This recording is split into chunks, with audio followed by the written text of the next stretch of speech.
Mana di tadi teh?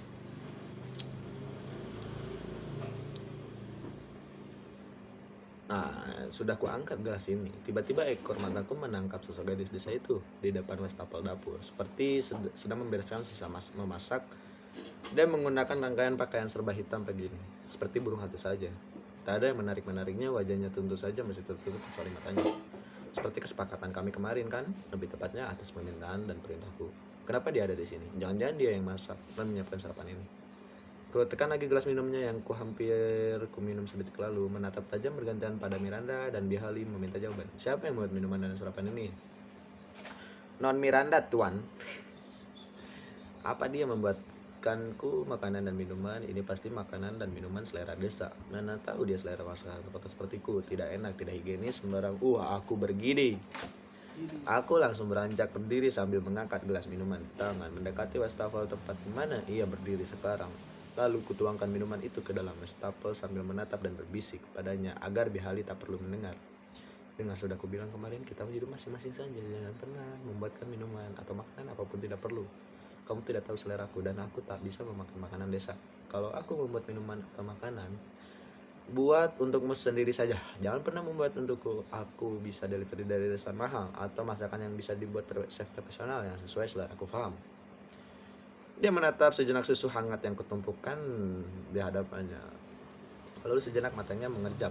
Entah bagaimana ekspresinya, tapi yang mengangguk lagi tanda paham. Aku segera tanpa sarapan, selera makan hilang. Lebih baik aku sarapan di kantor saja daripada memakan masakannya. Bisa sakit perut aku jadinya. Mana cocok perut sultan memakan masakan kampung. Tapi sampai di kantor, aku malah dikejut oleh reaksi alam yang mengejutkan. Oh, kumohon jangan, aku mual sial. Muntah di kamar mandi, pasti mahku kambuh.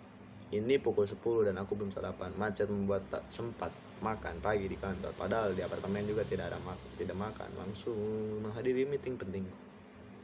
Segera aku hubungi dokter keluarga selepas meeting yang tadi kupimpin. Dokter itu datang memeriksakan yang membuatku lebih baikan.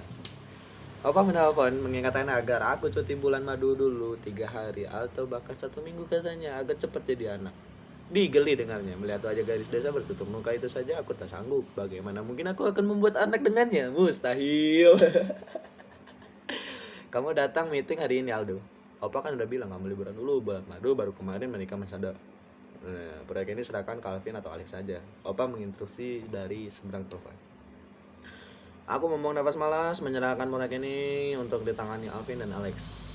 Sama sepertinya perusahaan ini dibunuh diri. Mereka mana bisa mengatasi proyek penting seperti ini. Yang ada malah mengacaukan. Sudah berkali-kali nyaris terjadi dan selalu aku menyelamatkannya. Kenapa Opa tak jual, mengambil pelajaran sih? Dari semua cucu Opa, hanya aku yang pintar. Itu faktanya bukan fitnah. Alvin dan Alex mana pernah serius mengerjakan pekerjaan kantor. Hanya bergaya-gaya untuk kemudian dipamerkan pada para wanita. Enggak, apalagi hanya numpang nama. Meeting sekali, lalu lebih banyak selfie-selfie mengenai karyawan-karyawan seksi di kantor ini. Nasib sial memang memiliki saudara seperti mereka semua. Tak ada serius-seriusnya. Lebih sial lagi saat aku lebih banyak berbuat dari perusahaan Opa ini, mah aku ditumbalkan untuk menikahi gadis desa itu. Wah, betapa ini tidak adil, bukan?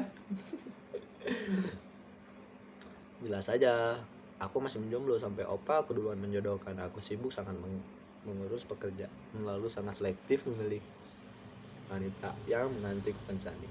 Lantas berakhir dengan tak kupedulikan satu persatu. Aku ini pemilih dan perfeksionis sekali. Kriteria calon istriku tak boleh sembarangan. Tak cukup modal, tampang cantik, seksi, menggoda seperti selera Alvin, Alex, dan Angga. Tidak habis harus yang sempurna luar dalam. Kalau hanya oke di luar tapi otak dengkul di dalamnya, jelas kutolak mentah-mentah. Apalagi kalau sudah tak menarik di luar lalu sangat tak memenuhi kriteria dari kualitas isi dirinya juga, itu bencana. Seperti aku yang terjebak harus menikahi gadis desa sayapnya Randa itu. 4 menit anjing. Si lama ngentot.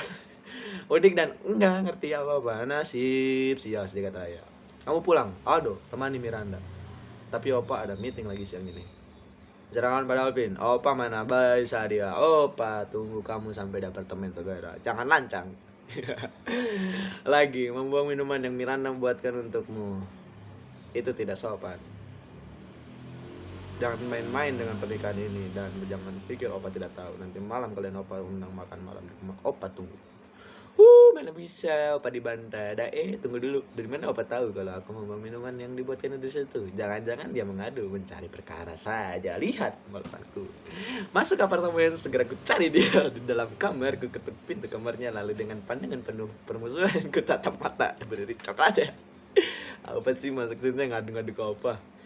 Bicara apa saja ke opa. Aku langsung ke inti, tidak ada basa-basi ya. Aku benar-benar tak sabar ingin mari. Opa datang. Ia malah menengok ke belakang punggungku, berjinjit tapi mana sampai. Aku jelas jauh lebih tinggi darinya. Kamu napa? Ngadu. Maksudnya apa? Kita kan sudah membuat kesepakatan, aku dan kamu kita hidup masing-masing saja di apartemenku, jadi nggak perlu ngadu-ngadu. Oke, kalem.